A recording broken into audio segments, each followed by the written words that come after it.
Halo guys, welcome back to our podcast Cerita Yuk. Barengan lagi sama aku, Carmila. Oke, ini sebenarnya podcastnya udah lama banget, udah ada sebulan lebih, nggak pernah ngepost apa-apa lagi karena truthfully bingung sih sebenarnya banyak banget tema yang dipikirin, tapi karena PPKM juga di kota kita ya, jadi baru hari ini kita bisa bareng-bareng lagi ketemu ngebahas kisah-kisah tentang kehidupan. Nah, hari ini ditemenin lagi sama Cynthia. Yeay, halo Cynthia. Yeay, hai guys, asik, Gimana kabarnya Cynthia? luar biasa. Luar biasa, oke. Sebetulnya hari ini kita pengen sharing aja selama masa PPKM ini, what happens in your life, terus gimana caranya men-tackle setiap permasalahan selama PPKM ini. Khusus untuk guest kita yang tadi udah kita sapa, Cynthia. Terakhir kan kita nge-podcast bareng kamu ini kan ya, lagi skripsian dan persiapan untuk mau lulus kan ya. Gimana tuh, udah lulus belum nih? Lulus dong, Tepuk tangan referensi saya semuanya. biasa aja. Ya biasa gara-gara Tapi, semua orang pasti tapi, lulus gitu iya ya. tapi itu keren juga sih menurut gue karena di situ gue kena COVID.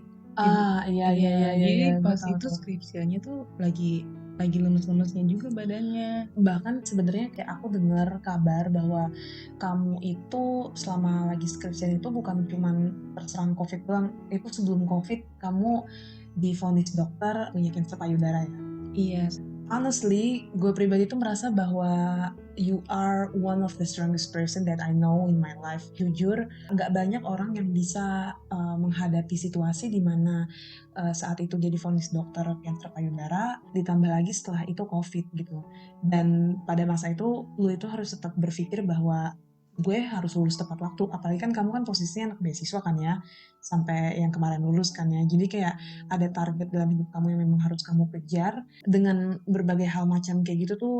Gimana sih caranya kamu tuh bisa men-tackle ataupun memurnikan mungkin kali ya, memurnikan pikiran kamu bahwa ya udah gue pasti bisa sampai akhirnya memang lu tuh bisa lulus gitu. Kamu gimana sih caranya? sebenarnya kalau dibilangin caranya tuh cuma berdoa aja sih, Iya berdoa sih. dan berserah. Awal-awal di vonis kanker payudara itu kayaknya dunianya kosong, tapi beruntungnya saya itu ada orang-orang di samping yang kayak selalu ngasih dukungan, terus habis itu juga selalu ngasih kekuatan, kayak disadarin aja gitu nih masih banyak yang perlu lo kerjain di dunia ini gitu, nggak cuman masalah tentang penyakit. Dan aku ini bukan orang yang kenal dengan penyakit-penyakit yang terlalu berat kayak gini kan, biasanya kan cuma kayak paling penyakit demam, Iya flu. betul betul betul betul. Waktu itu juga paling parah demam berdarah yang kayak gitu.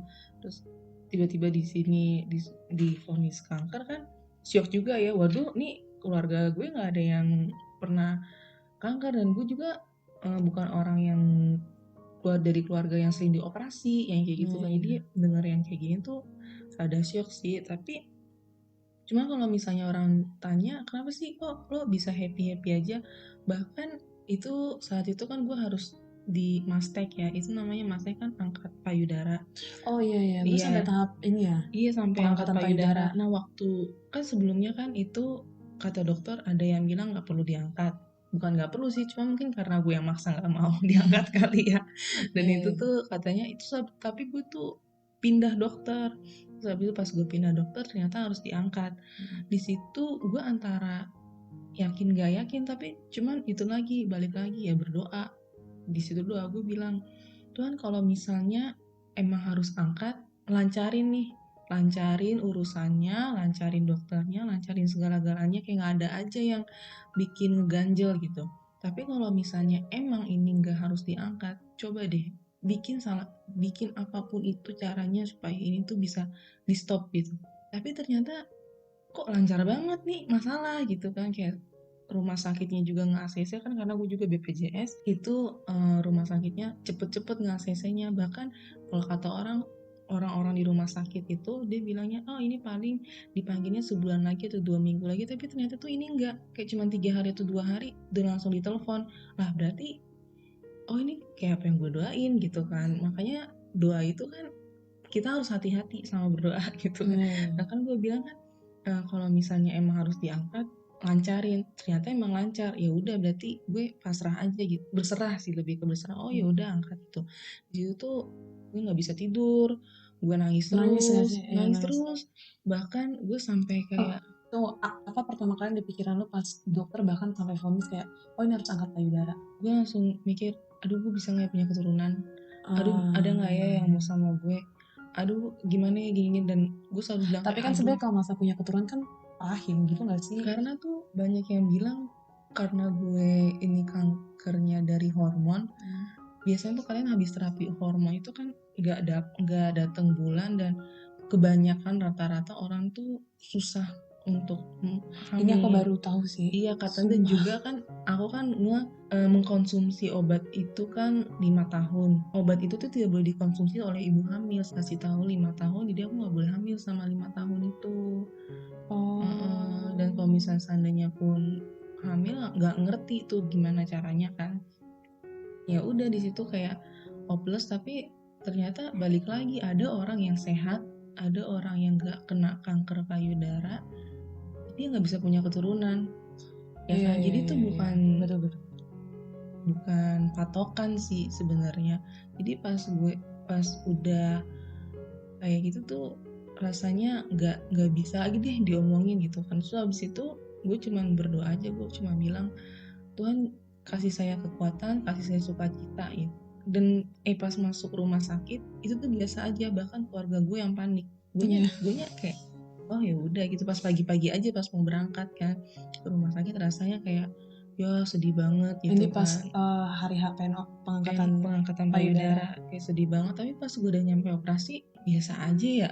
Gue juga nggak ngerti kenapa malah nyokap bokap gue yang kayak aduh gimana ya gitu, sedangkan gue yang kayak apaan sih, biasa aja kali gitu. Nah, Oh. kalau misalnya orang tanya kenapa, gue juga nggak ngerti. Mungkin karena kamu tuh udah menerima gitu, karena ada orang-orang tuh yang they can't accept it gitu loh, kayak mereka tuh nggak bisa nerima kondisi dalam hidup mereka, makanya mereka tuh jadi bersungut-sungut gitu Iya terus. Nah sih. tapi kayak yang tadi kamu bilang loh, kamu tuh udah posisinya dalam berserah gitu, kalau memang Iya. Tuhan mau ya aku ikut jalan Tuhan, mungkin kayak Iya, gitu kali dan ya. mungkin tuh makanya dibilang itu bukan, sebenarnya dibalik itu nggak ada kekuatan gue sama sekali, gue di situ kosong kekuatannya, tapi mungkin ya Tuhan yang kasih. Iya Makanya betul. gue bilang kalau orang nanya gimana caranya, gue nggak tahu, gue tuh emang bener-bener kayak cuman ya udah deh. Ya itu sih Iya, jawabannya sebenarnya ya berserah berserah itu, ya berserah aja kali ya. gitu ya. Terus abis itu setelah masuk, waktu itu kan dirawat dulu, mau masuk ruang operasi, dan bahkan tuh gue kan di ruangan itu ada 4 orang termasuk gue, itu tuh tiga-tiganya tuh adalah yang nangis-nangis di ruangan gue, nggak ngerti kenapa, karena kesakitan. Adalah Itu yang mereka tuh yang pasca operasi. nggak ngerti sih, kayaknya lagi mau kemoterapi sih. Oh, Terus oke, oke, habis oke. itu gue kayak aduh takut deh gitu kan, tapi cuman gue berdoa lagi. Nah pas selesai berdoa tuh kayak ada damai sejahtera aja di hati gue, tuh kayak ada damai Iya, aja. Serius, beneran.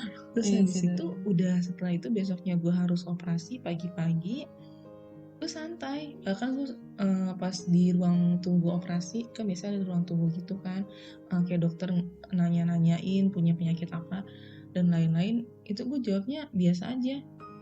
Gue kayak ya udah, gue kayak dia gimana ya, kayak udah gue lagi pengen masuk kelas dan mau tidur aja di situ Iya sih. ngerasain apa namanya Obat obat biusnya. bius. Iya. Gue kayak gue pengen banget nih ngerasain obat biusnya.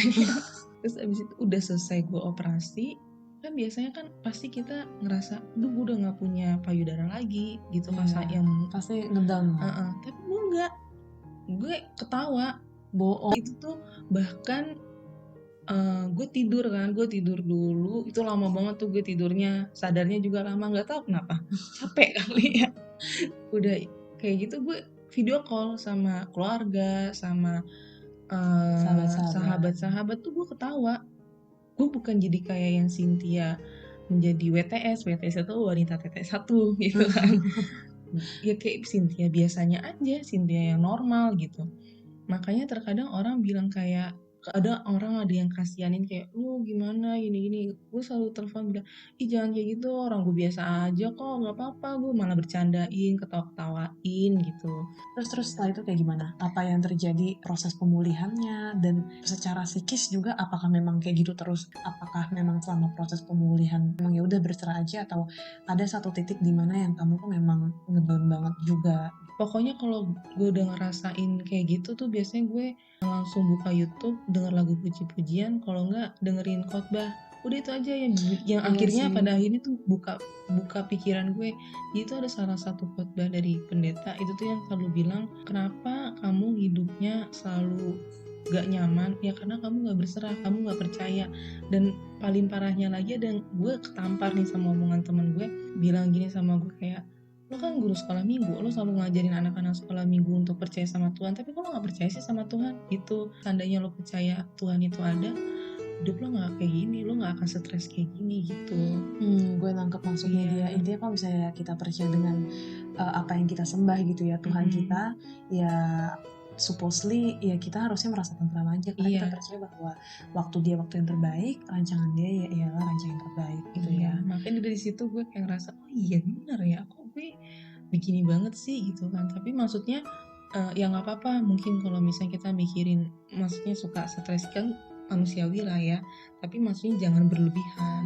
Ya, Kayak betul, lebih betul, ke betul. berserah aja, kayak itu nih Tuhan, Dijalani aja iya semua prosesnya dijalanin memang. aja, tapi kita Betul. ngelakuin hal yang baik, nanti kan suatu saat kan Tuhan juga akan lihat. Tapi pernah gak sih kayak kepikiran kayak memang membaca dan juga melihat dari informasi-informasi dari ya seputar-seputar tentang memang penyintas cancer gitu kan. Banyak banget orang tua yang bilang, oh kalau misalnya dari cancer itu tuh memang pasti angka kehidupannya apalah berkurang berapa persen. Kalau dari kamu sendiri tuh ngeliatnya gimana? Kalau aku sih ngeliatnya Gak berpatokan ke situ ya? iya, karena setelah udah ngalamin cancer gini juga pengetahuannya nggak terlalu rendah, jadi suka ngobrol sama orang tapi itu disaring. Jadi kalau misalnya teman-teman di sini ada yang baru ketahuan cancer atau baru ketahuan ada tumor di payudaranya tuh jangan langsung percaya sama omongan orang. Sebenarnya bukan percaya sih, lebih ke kalau omongan orang tuh disaring, karena setiap cancer itu, mau ngasih tahu aja, setiap cancer itu tuh beda-beda pengobatannya.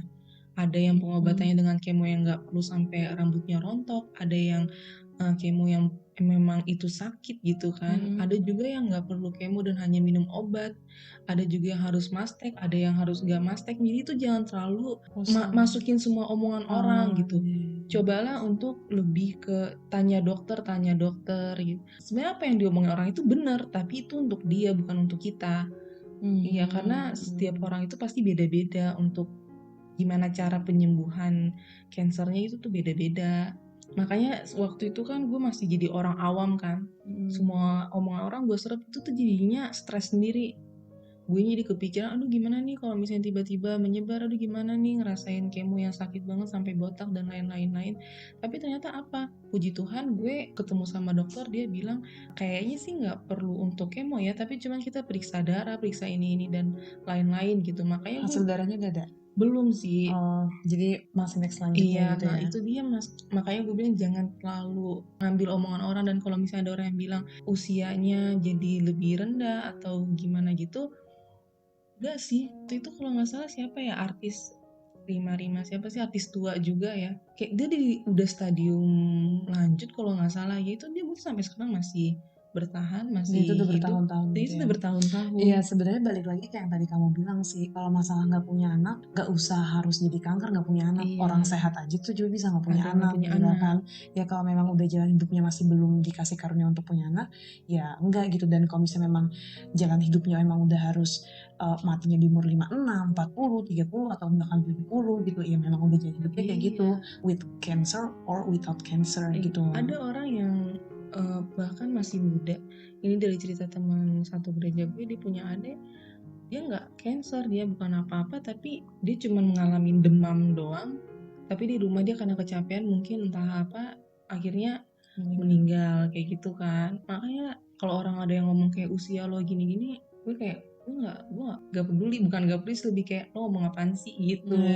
Emang lo siapa ngehakimin hidup gue, ngehakimin usia gue, lo siapa gitu kan. Tapi anyways, tentang masalah usia-usia gitu juga, aku juga sebenarnya nggak terlalu percaya sepenuhnya dengan yang namanya apa yang orang bilang. Tadi kalau kamu bilang kan ini kan masalah apa namanya, informasi dari orang-orang ya, memang karena ada kerabatnya cancer atau mungkin dianya sendiri gitu. Tapi kalau aku dari pengalaman aku pribadi itu tuh, bahkan even dari dokter sendiri pun itu tuh harus disaring. Kalau aku tuh lebih percaya sama ini sih, selama pikiran kamu, kemauan kamu untuk hidup keinginan kamu untuk hidup tuh besar dan kuat, kamu tuh pasti akan bisa bertahan. Ini tuh dialamin banget sama mama aku. Mendiang mama aku kena COVID di Januari dan meninggal tuh di Februari. Mendiang mama aku kan sampai masuk ICU gitu ya.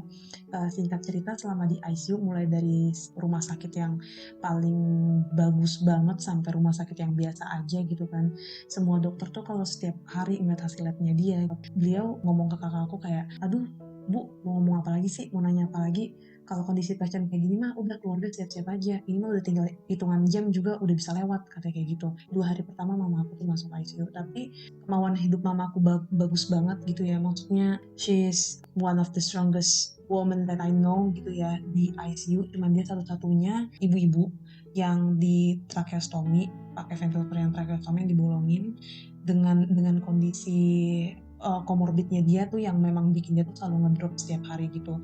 Dan yang lainnya tuh yang masuk bareng sama dia tuh antara udah lewat duluan, meninggal duluan, kayak sampai satu rumah sakit tuh kalau nanyain mama aku kayak, oh mana tuh si ibu itu, tuh masih ada di ruangan ICU di belakang, masih hidup-hidup aja, yang kayak gitu. Maksudnya itu juga jadi kayak kesaksian buat dokternya dan juga buat perawatnya, kayak dengan kondisi pasien yang seperti ini, kondisi fisiknya seperti ini, komorbid yang seperti ini, dia bisa bertahan ya gitu. At the end of the time, mama aku memang meninggal gitu kan. Tapi maksudnya semua prediksi dokter selama merawat mama aku itu tuh semuanya tuh mental gitu loh. Mulai dari disuruh kasih obat yang harga berapa belas juta, bla bla bla segala macem. Tapi ya udah, perbaikan itu terjadi bukan karena obat itu gitu, tapi memang karena ya itu balik lagi sih. Aku tujuan kayak tadi Cynthia bilang, kuasa Tuhan sih sebenarnya. Makanya balik lagi, nggak ada yang bisa judging kamu sebagai penyintas kanker itu kapan bakal meninggal atau presentasi hidupnya kapan. Gak ada yang bisa judging mama aku bahkan di ICU menilai kayak kapan bisa matinya apa. Ya memang semuanya itu tuh kehendak Tuhan gitu. Jadi aku setuju banget sama Cynthia. Nah oke, tadi kamu agak ngebahas tentang masalah COVID. Iya, Itu pas kapan tuh? Sebelum kah? Sebelum pengangkatan payudara atau sudah? sudah. Jadi tuh waktu itu kan gue pengangkatan payudara, terus kontrol tuh sekali mau lepas selang yang ada di payudara. Itu selangnya ditanam gitu kata Masuk gitu selangnya, jadi kayak itu buat ngebersihin darah kotornya gitu, oke jadi oke masih oke ada oke. sisa darah. Nah itu setelah operasi di rumah aja 1 minggu tuh di rumah aja kena guys. Tahu tuh dari mana itu virus, gue juga bingung ya ini gue kena dari mana, cuman kan Mungkin dari kalau rumah sakitnya enggak nggak ya? tahu sih kalau covid kan kalau misalnya kita pikirin kena dari mana kan Iya, susah. susah kan, Dan jadi kayak yaudah mending gue obatin aja gitu. Daripada mikirin kena dari mana mending kita obatin. Di situ gue kena covid, terus gue tuh bingung, aduh nih gimana nih kanker gue gitu kan, aduh karena kan gimana nih. posisinya kalau kanker itu kan imunnya kan harus terjaga bagus Iya, kan ya. akhirnya gue ngechat dokter terus, gak mau nanya orang, pokoknya gue maunya ngechat dokter aja gitu. Ternyata dokter gue bilang ya nggak apa-apa minum vitamin dan lain-lain. Akhirnya gue ikutin apa kata dokter, itu gue jam 10 tidur, gue berjemur, gue makan apa aja tuh, gue seneng banget tuh karena saat itu gue bisa makan makanan apa aja kan. Nah setelah itu gue mikir, aduh nih gimana nih badan gue lemes banget, karena di situ emang lemes banget, kayak lemes aja, kayak aduh Nggak gue berdaya. gak berdaya, mau berdiri juga nggak bisa. Waktu itu pernah saking gak bisanya berdiri tuh gue muntah tuh kan, gue muntahin aja di situ. Jadi sakit karena saking gak bisa banget ngapa-ngapain. Akhirnya udah setelah itu gue tuh berdoa gini, bilang karena di situ kan gue mau skripsian kan, gue ngechat temen gue ini kan gue skripsian gue tuh bikin tugas akhir gitu loh, jadi kayak bikin alat dan gue tuh bikin web. Akhirnya gue nanya ke temen gue, lu gimana skripsinya udah 50%? Gue langsung tepuk kepala tuh kan, aduh gimana nih mampus nih gue, kayak aduh Tuhan kayaknya gue tahun depan deh gitu kan, aduh nggak tahu deh. Di situ gue nangis, gue langsung telepon teman gue nangis, gue bilang gue nggak bisa lulus tahun ini gitu kan. Tapi teman gue tuh selalu bilang gini, waktu orang tuh beda-beda sih, lo tuh harus berjuang, coba deh lo kerjain aja sebisa lo mungkin gitu kan.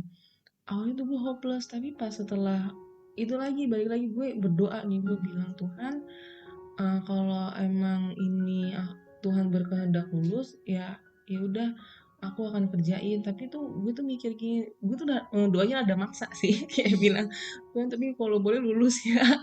karena biar aku bisa kerja gitu. Gue selalu bilang gue tuh biar bisa kerja, biar bisa bantuin orang tua, tolong Tuhan biar bisa lulus gitu kan. Iya akhirnya lulus aja ya. Melalui proses yang Iya, panjang ya. gue begadang, gue tuh udah mikir kayak aduh gimana nih gue Padahal covid. kondisi kesehatan lu juga lagi nggak. Iya, udah gue covid dan untungnya gue punya temen dan keluarga yang support gitu kan. Temen gue juga ada yang kayak masih gue bilang gini, tolong koreksiin dong tulisan gue karena gue udah capek banget nih gitu Iya, ya kan. pokoknya ngebantuin lah ya. Iya ngebantu, jadi gue kayak suka tidur dulu, dia yang ngoreksiin ada yang salah apa enggak gitu. Jadi makanya gue kayak ngerasa lu hidup tuh berjuang aja dulu. Kalau misalnya emang udah mentok gak bisa ya udah, berarti emang belum waktunya gitu kan. Tapi jangan sampai lo kayak yaudahlah kayaknya gue udah nggak bisa dan yaudahlah gue mau santai-santai aja, jangan sampai kayak gitu. Hidup tuh kalau walaupun terlihat kayak gak bisa nih kayaknya, tapi lo coba aja terus. Iya Coba sih. aja terus. Maksudnya kayak nothing to lose juga gitu gak sih? Kayak kalau nggak dicoba nanti penyesalan, nggak bisa ngerasain ya. Kalau misalnya udah dicoba kan at least kita udah tahu tuh Iya. ya hasilnya kayak gimana gitu. Dan kalaupun memang nggak bisa ya tadi kayak lo bilang, oh ya berarti bukan waktunya, coba lagi nanti. Dan lebih kerennya lagi tuh, ini keren banget sih Ya, gimana? ini keren banget itu tuh minggu depan itu waktu itu TA gue masih 60%. Dan teman-teman gue Minggu yang depan lain maksudnya minggu depannya itu kan mau sidang pertama itu TA gue masih 60%. Gue tuh mikir kayak gila gue nggak bisa nih sidang pertama, aduh Tuhan gimana ya gitu. Teman-teman gue dan gue tuh nanya teman-teman gue, pas mereka bilang enggak, pertama tuh gue masih lega kan, aduh gak ada yang sidang pertama nih, kayak cuma satu orang doang. Ya udah deh nggak apa-apa, bagus itu. Gue kejar lagi tuh kan, gue kejar lagi. Gue tuh tadi tuh udah gak yakin gue bisa sidang kedua, dan bahkan kata dosen gue gak ada sidang ketiga gitu kan. Sebenarnya gue tahu ada sidang ketiga tapi gue berusaha, itu dia, gue tahu ada sidang ketiga tapi gue harus tetap berusaha sidang kedua gitu. Gue bilang gue mau sidang kedua, gue harus usaha, gue harus begadang dan lain-lain, pokoknya gue usahain semaksimal gue. Sampai bahkan temen gue itu ada yang bilang gini, kalau dari lihat-lihat TA lo ya sih lo nggak bisa sidang kedua. Iya dia langsung ngedown kayak hah, gue nggak bisa sidang kedua kenapa gitu kan. Tapi gue kayak itu lagi, aduh gue nggak peduli omongan lo, bodoh amat, gue coba gitu kan. Gue sambil berdoa, gue coba, tiba-tiba bisa gue sidang kedua. Gila keren banget kan ya. Dosen kamu juga berarti baik-baik tuh. Iya untungnya mereka baik-baik, itu gue bisa sidang kedua. Terus gue kayak puji Tuhan banget gue bisa sidang kedua, sedangkan teman-teman gue yang lain itu bahkan ada yang sampai sidang keempat. Terus gue kayak wow, gue yang kayak gini bisa sidang kedua, keren banget cuy gitu loh. Balik lagi kayak ngeliat kondisi kamu lagi kurang fit gitu kan. Sedangkan mereka masih yang sehat, makanya tuh gue bilang jangan jadiin badan kita, maksudnya kita masalah kita ya. jadi untuk ngestopin kehidupan kita, enggak. Karena gue juga inget sama omongan teman gue, dia selalu bilang, Sin, walaupun lo udah mastektomi, walaupun lo covid, lo harus ingat dunia tuh berjalan, dia bilang gitu kan. Kalau misalnya lo berhenti di sini aja, berarti lo gak mau mencapai cita-cita lo, karena mastek itu bukan suatu hal yang untuk bikin lo stop. Banyak orang yang berkarya dan lain-lain. Ada orang yang gak punya tangan, gak punya kaki, bahkan dia bisa menjadi orang yang hebat. Lo cuman gak punya satu payudara aja, masa lo langsung ngedown sih gitu. Iya betul. Itu juga sih sebenarnya yang selalu dikasih tahu juga sama kakak aku sih. Kalau kakak aku, teman aku yang lain juga, sahabat aku kebetulan dia juga sama kisahnya sama aku, mamahnya tuh meninggal karena post covid gitu kan. Itu juga sih yang dibilang kayak ya kehilangan one of our biggest support in our life itu bukan berarti hidup tuh jadi berhenti gitu. Karena kayak jujur kayak aku dan sahabat aku ini tuh bener-bener yang kayak paling deket tuh sama mama kami gitu kan, kayak bener-bener apa-apa tuh ke mami yang kayak gitu. Nah jadi pas memang sosok ini tuh udah nggak ada gitu kan, rasanya tuh kayak itu tuh kayak semuanya berubah, ngedown juga. Dan apalagi pasti ada penyesalan apa segala macam, tapi itu baik lagi bener yang kayak kamu bilang dan teman kamu dan apa kata kakak aku dan sahabat aku, life still going gitu loh. Kita nggak mungkin berhenti di satu waktu di dalam masa lalu, karena kan yang mati yang sudah mati dong. ngerti kan maksud aku? Iya. Dan kayak ya payudara kamu ya udah gitu ya, itu udah tinggal menjadi daging beserta dengan tumor kamu yang masih ada di lemari es di Siloam gitu kan. Nah tapi iya nggak sih, tapi maksudnya ya itu akan stay di sana, tapi masa sih pikiran kamu, psikis kamu, kehidupan kamu akan tetap stay terus di situ, di satu sisi dimana yang kamu ketika divonis kanker, ataupun dimana di satu sisi waktu yang mama aku tuh udah dinyatakan meninggal gitu ya. Kita harus keep moving on gitu, karena whatever happens in our life ya itu ya benar, itu harus selalu maju. Rambut kita makin memutih, kita makin tua ya kan, badan makin mengikuti usia gitu ya. Kita juga berharap kemampuan kita, hidup kita juga harus semakin meningkat dengan beriringnya waktu gitu. Nah dengan cara apa ya, benar yang tadi kamu bilang ya, berserah aja, berdoa gitu, jangan terlalu mikirin apa masalah yang ada. Wah gila, keren banget sih Cynthia, thank you banget udah Iya. mau sharing. Tapi Dan gue tuh mau cerita lagi ini tuh gimana? jadi tuh gue karena udah divonis kanker gitu kan, itu tuh banyak yang bilang kayak gue adalah salah satu orang yang aktif dalam pelayanan, itu live streaming, ngajar sekolah minggu dan lain-lain. Itu tuh orang tua gue selalu bilang kayak udah stop aja dulu, udah gini-gini aja dulu dan lain-lain gitu kan. Tapi cuman gue tuh mikir gini, apa gue harus ngestopin ini? Gue buktinya setelah operasi gue bisa jalan-jalan, gue bisa ke coffee shop, gue bisa olahraga. Masa iya gue pelayanan cuman 30 menit 40 menit gue nggak bisa gitu kan. Akhirnya gue bilang gue nggak bisa gitu. Dan gue tuh nggak mau, dan maksudnya gue cerita ini tuh biar orang ya, walaupun lu sakit, walaupun maksudnya lu dikasih cobaan dalam hidup lo, jangan pernah stop untuk melayani, udah gitu. Itu menegur saya ya, terima kasih banyak ya, karena waktu saya itu sudah stop pelayanan sepertinya semenjak orang tua saya meninggal yang iya, satu ya. itu tuh gue langsung, pokoknya gue denger khotbah siapa ya gue lupa itu, pokoknya gue ditegur aja gitu, kalau Tuhan tuh masih ngasih lo kekuatan nih, lu tuh baru mastek dan lu tuh masih bisa lari, lu bahkan masih bisa workout di rumah, kenapa lo nggak Lanjutin iya. pelayanan. Dan itu tuh gue langsung sempet berhenti pelayanan kan, itu gue langsung ambil HP, gue langsung chat ketua pelayanan gue bilang, bang tolong jadwalkan saya besok cerita gitu.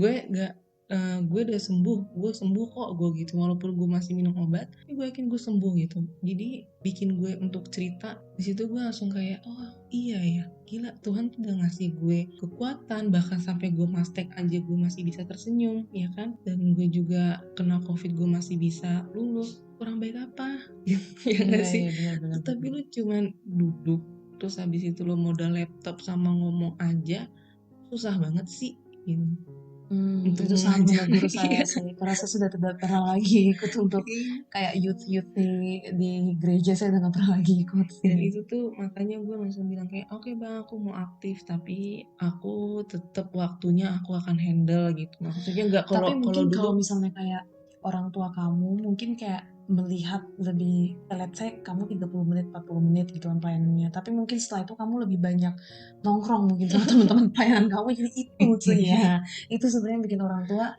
ya, gimana sih, orang tua kan yang lahirin gitu ya nih ya, jadi kayak lebih ke arah oh anak gua gitu loh, kayak ya karena in my point of view ya, pokoknya kita itu sebagai anak tuh gak akan pernah kita ngerasain gimana perasaan menjadi orang tua sampai suatu saat memang kita tuh punya anak. Barulah di situ kita akan ngomong sama diri kita sendiri kayak, oh pantesan ya mak gue dulu ngomong kayak gini, oh pantesan ya bapak gue dulu ngomong kayak gini, kayak gitu sih. Jadi maksudnya aku agree banget sama kamu 100%, karena jujur itu cerita kamu tuh benar-benar menegur aku juga, karena ya balik lagi ya, sebenarnya bener juga sih, kayak ya kita masih dikasih kehidupan kok, intinya ya kita juga nggak tahu kapan waktu kita bakal ya kayak pop udah habis itu udah gak ada lagi di dunia ini kan ya. Pergunakan dengan baik sampai waktu kita menghilang dari dunia ini, ya kita tetap memberikan yang terbaik buat sesama kita gitu kan, horizontal dan juga vertikal. Tapi balik lagi, kita juga nggak boleh menafikan ataupun menyingkirkan concern daripada orang tua kita. Tapi menurut kamu gimana sih? Kalau aku sih ya selalu merasa, nggak selalu, tapi ada beberapa saat dan waktu dalam kondisi mentally nggak normal, gue tuh jadi merasa orang yang paling kasihan banget di dunia ini, karena gue udah nggak bisa punya emak lagi kayak gitu loh. Jadi kayak gue merasa kayak selalu kayak gini, ya lu harusnya masih beruntung, maksudnya dalam kondisi lu kayak gini tapi orang tua lu tuh masih lengkap gitu loh, lu minta minum dikasih, lu minta apa dikasih.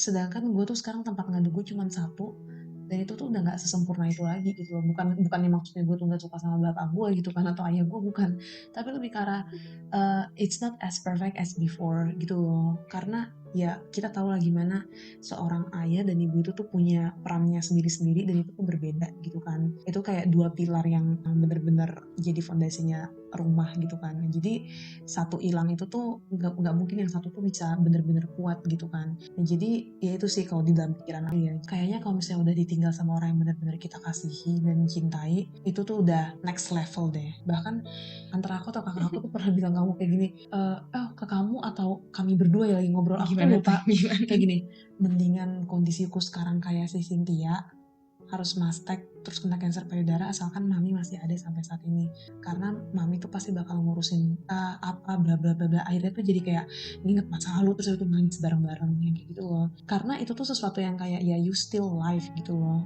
Gue sih pernah dengar khotbah lagi ya. Pokoknya gue kalau misalnya kayak gitu gue selalu dengar khotbah. Itu tuh selalu pendeta tuh ada yang bilang ke gue kayak nggak ada masa lalu lebih besar, masa lalu lebih kecil. Makanya itu ada kata bilang Tuhan itu ngasih cobaan sama orang dia melalui batas kekuatannya gitu kan. Karena Tuhan tahu nih kita kayaknya mampu nih ngelewatin yang ini gitu kan. Jadi nggak ada yang siapa yang masalah paling besar, siapa yang masalah paling kecil. Jadi itu semua orang itu tuh udah ada porsinya masing-masing gitu. Dan bahkan kalau misalnya seandainya gue ada di posisi lu, gue juga bukan salah satu orang yang bakal nerima atau yang bakal kuat gitu. Makanya gak bisa kita bilang kayak duh gue mendingan jadi lu daripada jadi gue yang sekarang, karena kalau gue jadi lu mah pasti gue lebih gini-gini daripada kayak gini-gini. Belum tentu itu belum tentu bener-bener sih. Makanya semua orang tuh ada porsinya masing-masing. betul sih, betul banget. Iya, mungkin itu kita bakal bahas di next podcast selanjutnya. Karena ini udah cukup full banget ya. Thank you banget Cynthia udah mau sharing banget.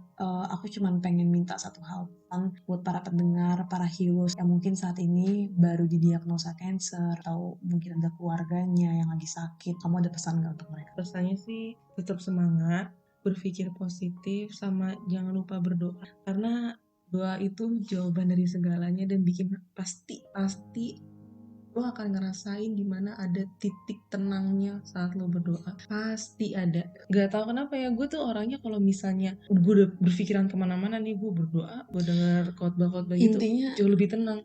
Ketenangan itu tuh bukan datang dari diri gue, bukan gue yang menghasilkan, tapi gue percaya ketenangan gue itu tuh datang dari Tuhan. Roh Kudus gitu Iya, kan, Roh maksudnya the Kudus. Holy Spirit. Ya, hopefully kalian bisa menjalaninya pasti sama kayak Cynthia. Aku percaya sih pasti bisa, karena kalau udah ngomongin tentang spiritualitas ya, keep strong in that, in your belief, dan jangan patah semangat. Iya, dan Itu untuk teman-teman yang mungkin baru divonis cancer atau bahkan ada yang bakal divonis untuk mastek, jalanin aja dan tetap berpikir positif. Pokoknya yang bikin kalian sembuh itu adalah hati yang gembira. Iya, betul-betul hati yang gembira Ada obat. Nah, Iya, betul-betul. itulah obat dari segalanya. Dulu orang yang pernah kena cancer itu ngomong sama gue bilang gini, hati yang gembira adalah obat, hati yang gembira adalah obat. Gue tuh kayak bilang apaan sih, ngomong apaan sih gitu, lu gak ngerasain. Tapi setelah pas gue udah ngejalaninnya, bener ya gitu. Makanya sesakit apapun itu kalau lu bahagia tuh kayak kelawan aja itu semuanya. Maksudnya kebahagiaan itu nggak diukur dari apa yang kamu terima gitu ya, tapi ya emang gimana cara kamu membuat diri kamu bahagia aja. Ya balik kan nambahin imun. Iya bener sih, bener-bener nambahin imun juga ya dengan hati bahagia. Oke deh, terima kasih Cynthia atas waktunya. Sama-sama. Terima kasih juga semua teman-teman, para pendengar Heroes di luar sana. Jangan lupa untuk selalu dengerin podcast Yuk Kita Cerita. Dan juga jangan lupa untuk di like, share, and subscribe channel kami. Terima kasih banyak semuanya. See you in the next episode. Bye!